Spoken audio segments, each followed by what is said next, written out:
Our first keynote speaker today, Diane Regas, has a very impressive record of environmental accomplishments. As Executive Director of the Environmental Defense Fund, Diane is responsible for developing EDF's overall strategy as well as driving and delivering on the organization's vision, working closely with President Fred Krupp, who you saw in this film.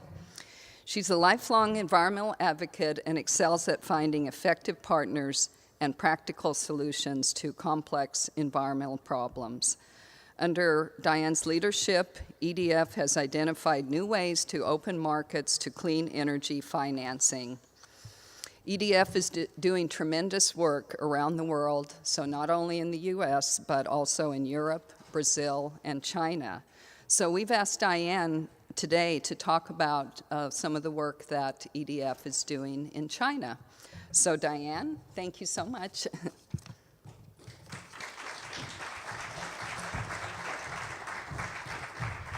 Thank you for that, Linda.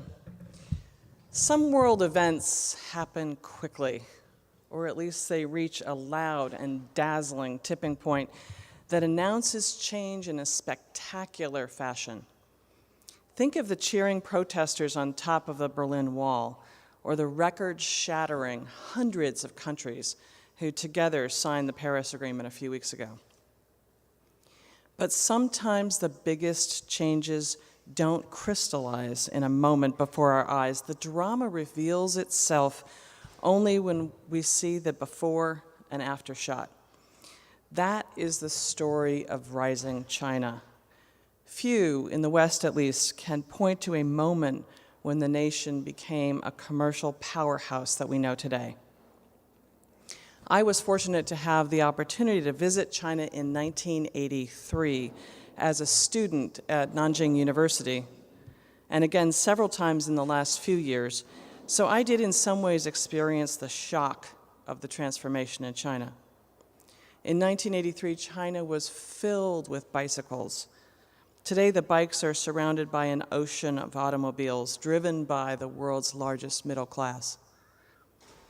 Then there were two currencies, one for foreigners to buy goods far out of reach of most Chinese, and one for everyday people. This time, my hotel was across the street from a new shopping mall filled with Chinese consumers spending one national currency. Most important, though, is the historic difference in the standard of living. My first visit to China, the nation was rife with extreme poverty. By embracing market economics, China has improved the material lives of hundreds of millions of its citizens.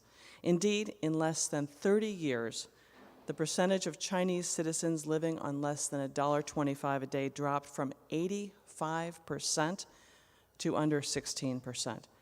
That is 600 million people emerging from poverty. Stop for a moment and imagine the human impact of that change. A population almost double the size of the United States went from grinding deprivation to at least a basic standard of living. And in a very real sense, the lights have come on in China. In the last decades of the 20th century, 900 million people got access to electricity. The value of these accomplishments to the Chinese people cannot be overstated. But of course, all this change has come at a cost. Smog from all those cars and power plants has choked the skies of Chinese cities, as have the factories that produce the consumer goods. The massive economic growth, the thing that lifted all those people out of poverty, have left behind a damaging legacy of pollution. To give you a sense of the scale of the environmental challenges in China, consider these few statistics. China did not just surpass the United States as the largest greenhouse gas emitter in the world. They now produce about twice as much as the United States. Now, the Chinese will rightly point out that they are still far behind the United States in per capita emissions. But as unfair as it is, the atmosphere does not recognize degrees of guilt, only levels of pollution. In 2014, China emitted 1/4 of all global emissions. There are now 170 million cars in China, a figure that's expected to triple by 2025.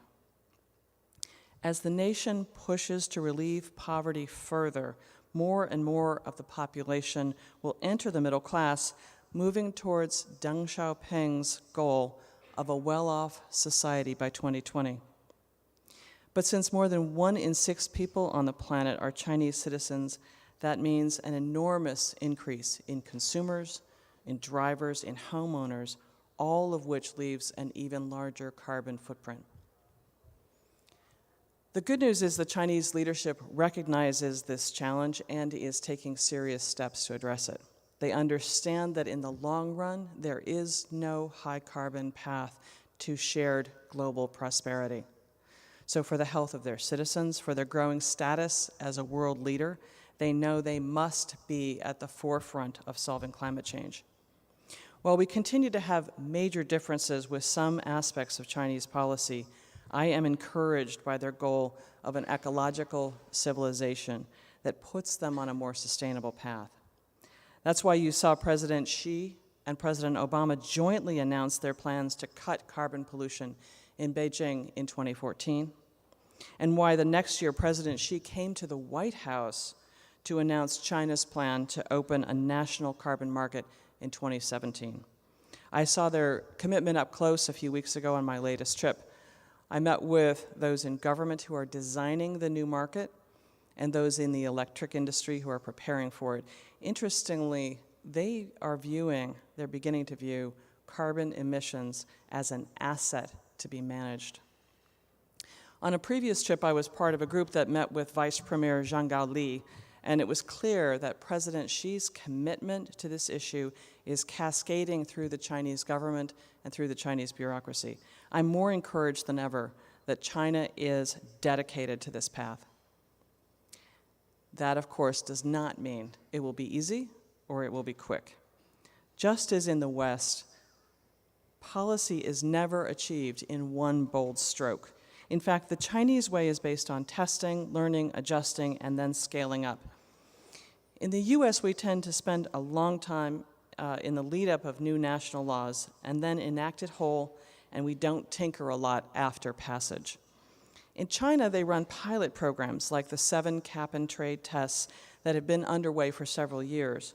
And then they roll out the next stage of policy based on that experience, and they continue to build and adjust even after the national policy is put into place.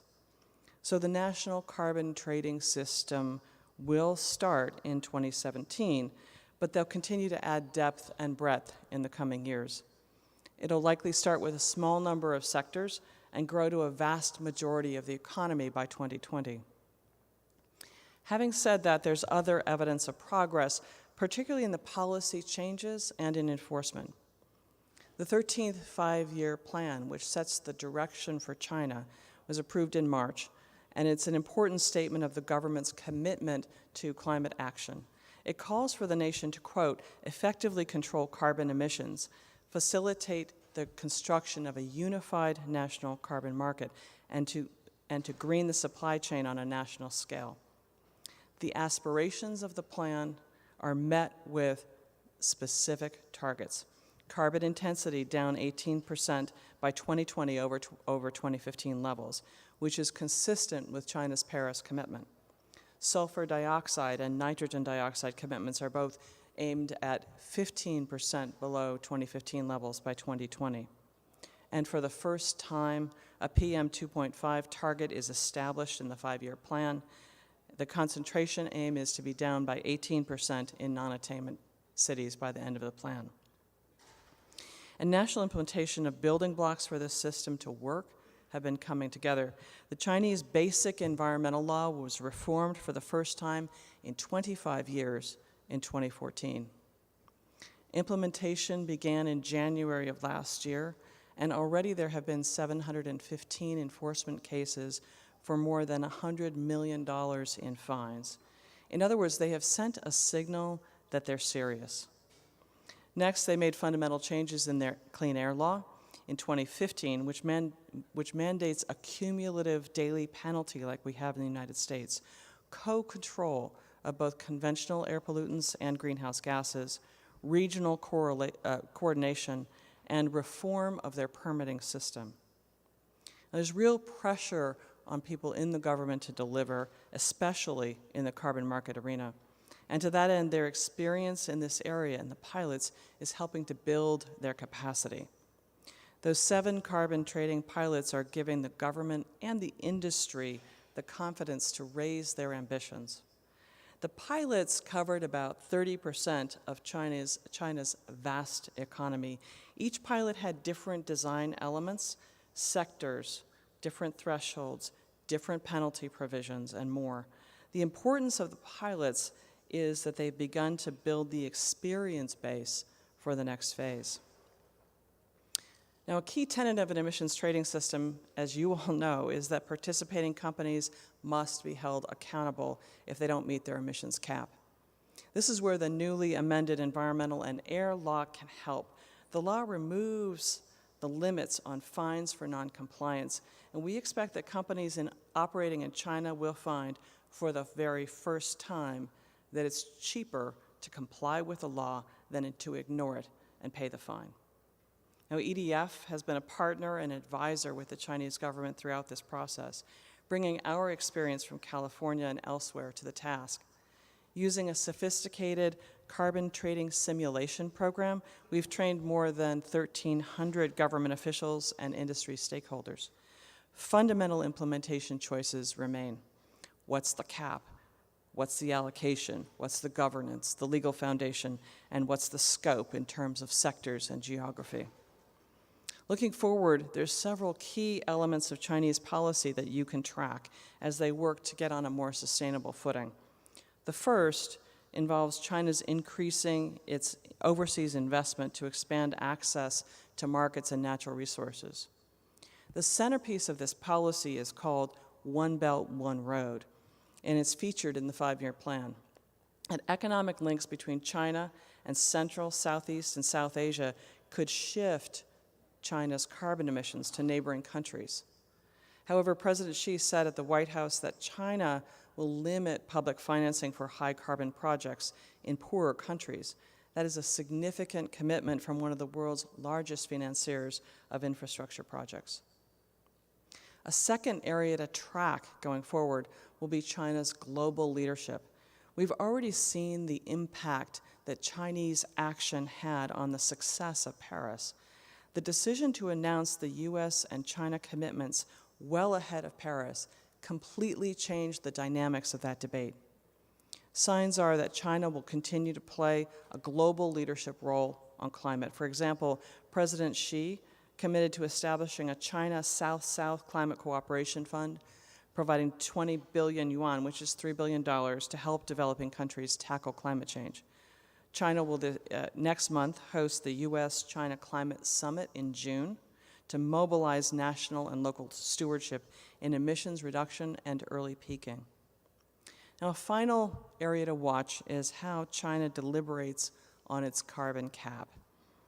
The new China Energy Modeling Forum is building the modeling infrastructure that can actually inform the discussions on what the options are for China's energy future. The forum is a platform jointly established by EDF and Tsinghua University. Tsinghua is the premier academic institution and think tank in China, and for China climate and energy experts will be able to improve their analytical capacity and exchange ideas on how they're approaching modeling. The forum is going to conduct a series of studies. They'll first analyze carbon peaking scenarios, focusing on analyzing China's CO2 emissions peaking on a detailed sectoral level, identifying what are the conditions, requirements, and variables for when emissions will peak and at what levels. The bottom line of all this is that China is moving forward, and so is the US. The cooperation on climate, so long a matter of friction between our two countries, is now one of the most positive areas of agreement between these two world powers. From intellectual property to the South China Sea to trade, There are plenty of disagreements between Washington and Beijing, but the relationship also needs areas of cooperation, things that we can work on together to create a more secure future. And climate, somewhat to the surprise of many of us, has become that positive diplomatic force. So I'm sure the path forward on climate for both the US and China will zig and zag. There'll be moments of ambition and there'll be setbacks too. But overall, the direction is, in my view, firmly set. And since these are the two largest polluters, the two most influential nations in the most important bilateral relationship in the world, that can only be a good thing for the future. Thank you. And if we have a few minutes, I'd be happy to take questions.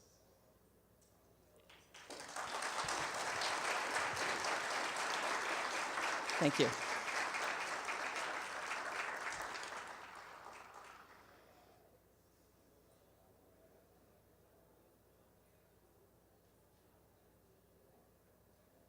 Any brave souls?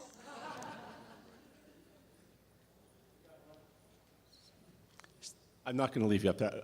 Diane, it's a great conversation. I wonder if you, it's Glenn Murray from Ontario. I wonder if you could talk a little bit about collaboration between China and the US post-COP21 and post-power plant. What do you see as the opportunities? Because I think you quite rightly described that maybe that seminal moment that changed the conversation was the Chinese-US agreement, because I think for a lot of us, we're looking at what is the pathway in the US going forward, given some of the complexities domestically, and what does the US-China relationship, do you see there's other opportunities for that collaboration in the future? I think there's going to be a ton of opportunities for collaboration. I mentioned the climate summit.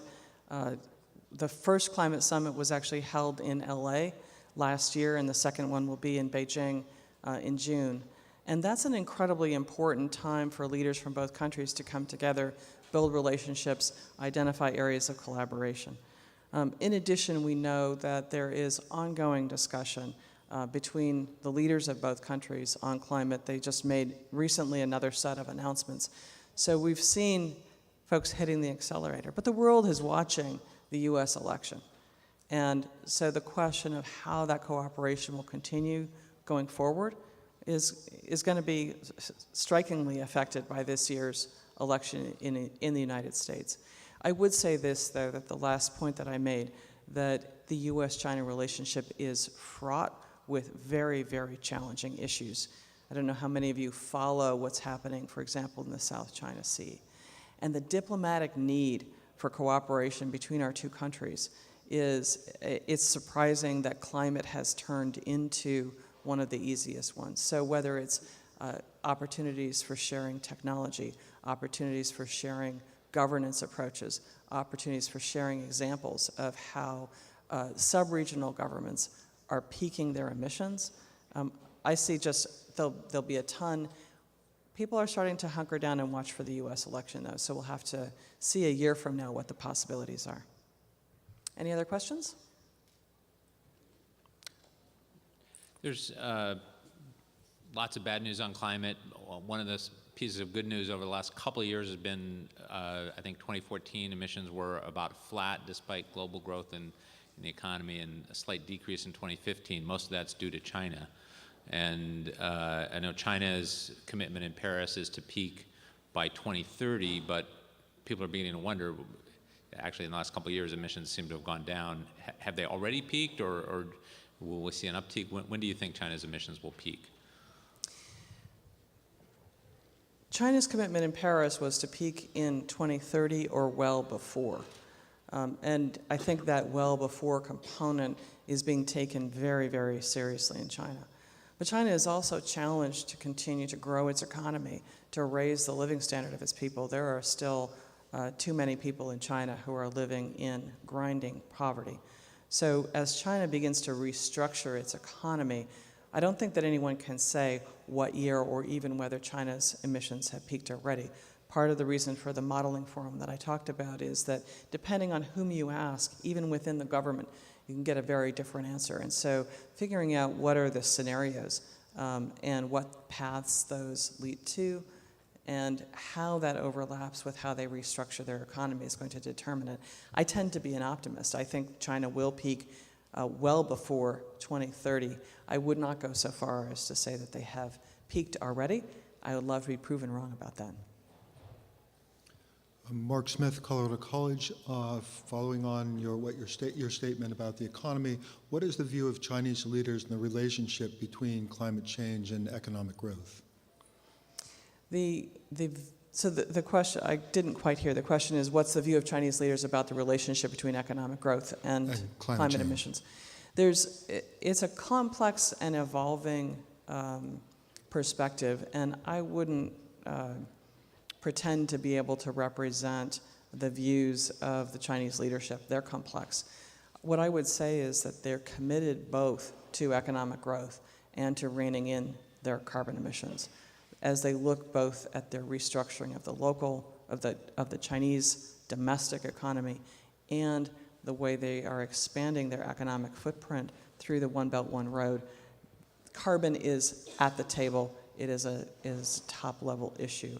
I think that President Xi is personally committed to both, which is very, very important. Historically, even in the U.S., there have been very few presidents who've had both those goals in sight. So I think the Chinese do have both goals in sight and are looking for ways to grow the economy in a way that doesn't exacerbate the carbon emissions.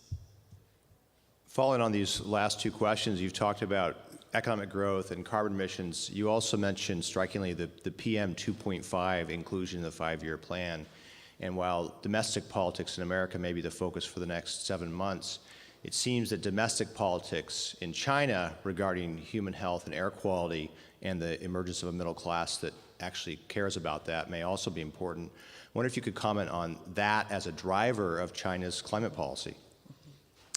The PM 2.5 levels, for anyone who's been in Beijing, are stunning. The level of air pollution is, I grew up in Denver, which was the second most polluted city in the United States at the time. And the levels that we're experiencing now in Beijing are nothing compared to what we've ever experienced in the United States. And that has spurred a demand within the country for the government to take action. I think the fact that the PM 2.5 targets are for the first time in the 5-year plan is an important step forward. But as you all know, that there are ways to reduce PM 2.5 that exacerbate the carbon problem. And what I think is incredibly encouraging is that even at this stage, with the incredible pressing problem of PM 2.5, China is looking to figure out ways to reduce 2.5 that also take the pressure off carbon emissions. And I think that's an essential step forward for the world.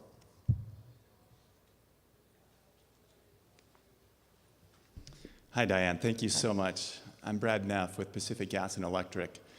And one of the issues that I deal with is in the utility, we have a defined service territory, and we operate in that territory. But as you mentioned, energy has a big impact on climate change. So I imagine we all work within our own service territory here.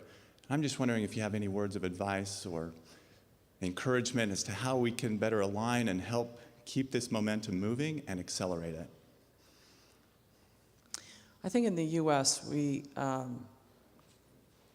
I am most optimistic about the potential for progress in the U.S. and how to accelerate our progress, because the public here is demanding it. If you look at the latest polling data, you'll see millennials, 85% don't want to vote for anybody who doesn't stand for making progress on climate change. I think it's a tremendous opportunity for leaders of companies, including utilities, to step forward and commit themselves to not only looking at their own operations, but also being willing to be public in their own leadership on climate change. So what are the things that we can do? I would say just more practically address methane leaks. Methane leakage will drive about 25% of the emissions, 25% of the warming in the next 20 years.